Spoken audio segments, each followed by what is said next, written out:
Sure, these deers are breeding. Seems to be a lot of them about at the moment. Trying to find something for this. Stop these waving around. It's supposed to have a spring, but it's not come with it. Trying to find an old bike inner tube to put across. Sounds like the crop master's now running.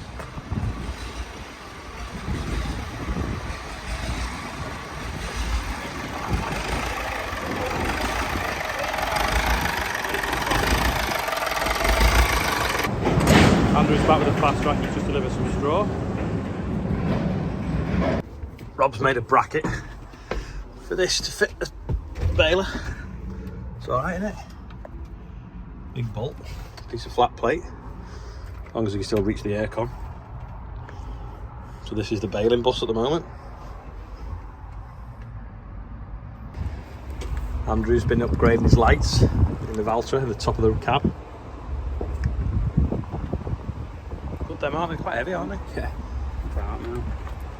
I'll just looking inside the string box, see what string we've got in. Should all be ready to go. So you've got 2 string boxes on this baler, one this side and one that side. This side runs 3 knotters, and then the other side runs the other 3. And then if anyone wants to know what the knotters look like, that is the knotters up there.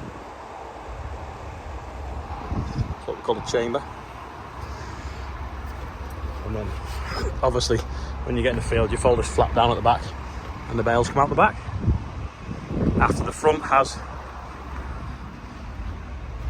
scooped it up with the pickup tines and shoved it in there. Sam's now back just in time for his dinner. He's been turning straw over. Hopefully it will be super dry now and we can go and get it done when we've had something to eat. We are back in the stubble field. We're just going to go and clear up the rest of this straw. I don't know what that smoke is. Why is there some smoke over there? Is that smoke? It's a bit weird. Better go and see what's going on. Rob's there anyway, baling on the 7/8. This is a bit strange. Why is this stubble on fire? Run it over and put it out. Pick a banger rope, it's gone off and set the stubble on fire. Anyway, I've just driven over it once, put one side of it out.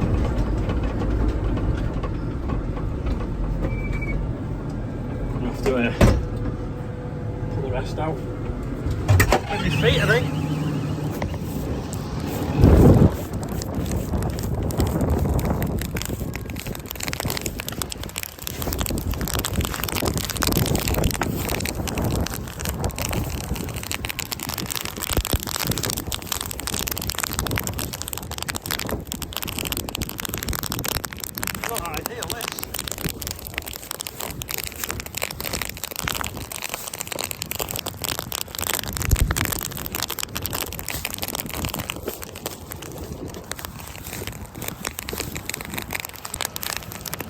Going.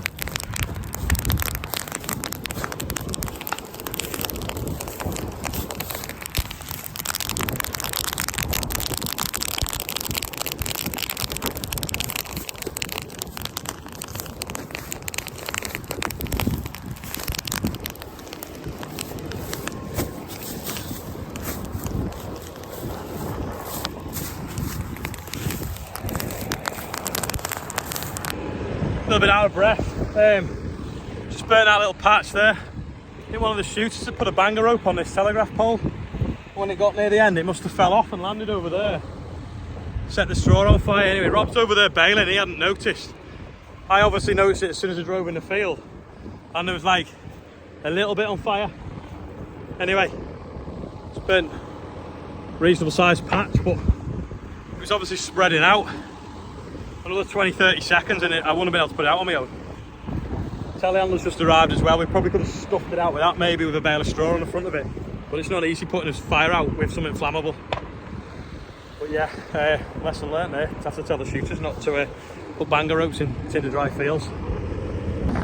What would you suit a bale on, Rob? 936. There we go. Well, actually, no. Give me a case option 300 on demo. Andrew's just loaded me up now. We just put them in from the back. I was going to record it because we reached between the ramps to do it, but my phone rang. So get another 4 on there. I'll strap that up, get back with that. I'm just going to load that trailer there then.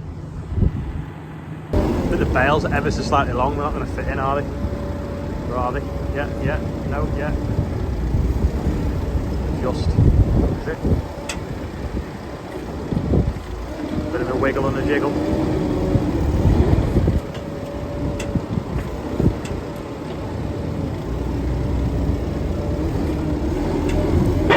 There we go. Just.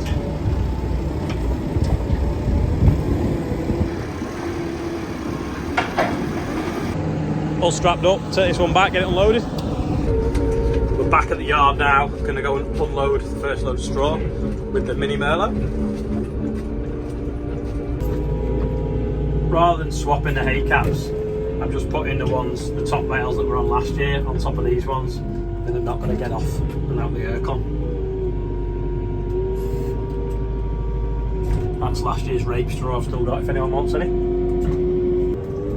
Dad wants the fast track to move barley, so I'm going to swap, use the Fen, but left them bales on the back and it's just unhitched, the trailer's reared up. Lift this up and it should go down. There we go.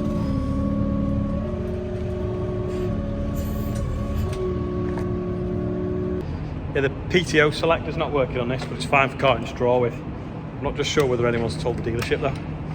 Bit of confusion whether Rob told them or Andrew told them, but either way, it'd be alright for today for what I'm going to use it for. That colour tractor is made for a hedge cutter. Solenoid valve is faulty, rear PTO. Another field mopped up with the baler. Rob's just finished there now. Andrew's loaded that one. We've got another load just behind the baler ready to go, and there's a few left over here. See the stack there. These are where they're shooting pigeons. I think they've had 430 so far. You've seen the pigeon magnets. So they're like little things that spin round. They put decoys or dead pigeons on them and it encourages the pigeons to fly in. Rob's off to the next field. I'm off back to the yard with this load of straw. I'm just going to load that and then rook them up while he gets with the trailer back. We normally have 3 trailers. We normally have Jonathan's or one of Bill's, which is hugely efficient because you've got one on the road, one in the field getting loaded, and one in the yard getting unloaded. But because I've only got 2 trailers today, I'm shuttling them back and emptying myself, and Andrew's rocking them up and loading them in the field. But we've only got 60, 70 acres to do, so it shouldn't take us too long if we weren't stuck behind a baler. Now, I've got cab suspension, he's not, so let's see if we can get past. Nice and smooth. Bob's bouncing up and down. That is the good thing about fence. They're just nearly as smooth as a fast track. I mean, what's that? 47k across the field. And dust coming off the trailer. 52k. A bit off this tram line now. Back at this field now. This is the one that was green at the bottom the other night that we were doing a live with Tom. Anyway, it's just damp the other side of that hill, so Rob's baled a little bit at the top, but it's not worth it. We're just going to ted the whole lot now and then get it another day. It's I just don't want any damp straw basically. I did send someone this morning to turn all 3 fields over, and they said that this one didn't need doing, so they came back, but it clearly did. So a little bit of faffing. There he comes. Not on the Nemo today, he's on the Tiddler. He's here, it's a beast. Runs off the smell of an oily rag as well. When he finds the right gear, he's off.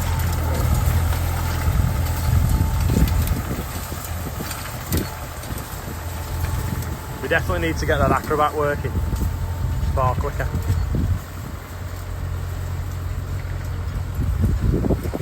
Get the last few bales back now. Trailer there, this one's nearly loaded.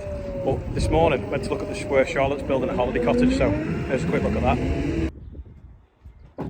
Cracking morning at Charlotte's holiday cottage project.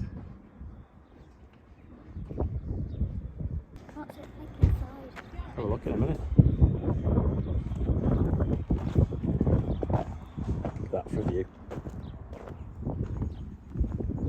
And there's the Manchester skyline.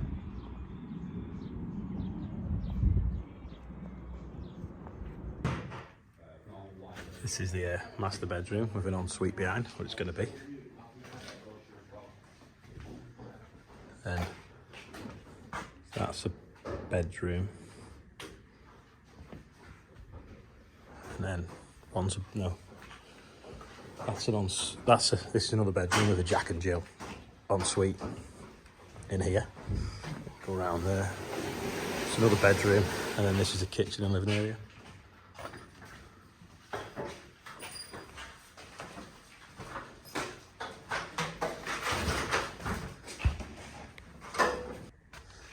We looked at these the other week, didn't we? These are the Lego blocks stacked up.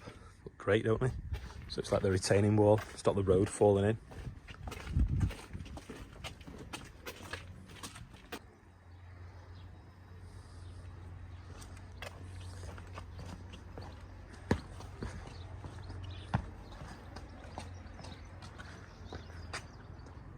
It's an amazing day. Beams, huge as well. Won't quite get them all on 4 high, but we can go a little bit higher because some of the straps we've got are longer. So we'll go 5 high. Remember this mod from yesterday? Well, it's fell out anyway. Brought a proper sized pin now. We'll put this in with a clip on. Rob's just unloaded the last trailer full now, so that is all the straw back that we've baled today. I'm going to fill the combine up with diesel now, ready for tomorrow.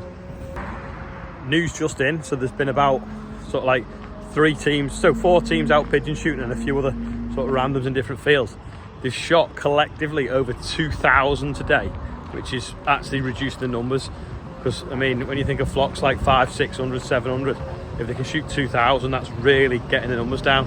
So hopefully it might be a little bit easier to grow oilseed rape for the next few years if they can keep going and get them numbers down. These are all landing on wheat as well, mostly at the moment. Just leave that filling up with diesel, with the most expensive diesel I've ever put in it. I've not had to fill it up yet this season because it still had some left in from last season, but it's going to cost me well over £1,000 to fill it up. Anyway, I'll go and do the birthday bumper while that's filling. This is today's birthday bumper. So Selwyn Coxon's told me about Zap shelters. I have seen them. They'd be good for storing tractors and straw in. Jack Dobson, Russell Wagstaff, Anonymous. Loads of people put it on and don't say who it is. So there's an Anonymous today. Tim Sugar and William, his grandson. Giles Morris, Alison Shatley, which is Richard's mum, and Robbie Hardman. Happy 21st. There you go. Happy birthday. Everyone whose birthday it is. On there, and anyone whose birthday it is that isn't on there, happy birthday to you too. I'm going to watch the combine, fill up with diesel, edit the video that you've just watched. Thanks for watching. See you tomorrow. We're going to get out again and we're going to cut hopefully a whole block of barley that's a bit of a road trek away while the roads are quiet. Be the Sunday.